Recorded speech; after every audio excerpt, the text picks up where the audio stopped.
Hi everyone, welcome back to another video from Tech Basics. In this video, we are going to be learning how to change background color in MetaTrader 5. Changing background color in MetaTrader 5 involves adjusting the chart settings, so let's go ahead and get to the video right away.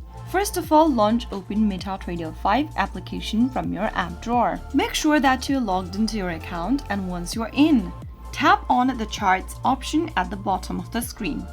Now tap on the middle of the screen and then tap on the settings or the gear button in the menu. Scroll down from the settings menu and tap on colors at the bottom. Select the background option on the next page at the very top and tap on it. Now select the background color you'd like to change to and tap on save at the top right to save the change. Now get back to the charts tab and you will be able to see your background color changed. So that's how you can easily change your background color on MetaTrader 5. If you found the video to be helpful, go ahead and give us a thumbs up. Don't forget to subscribe to our channel by hitting the subscribe button.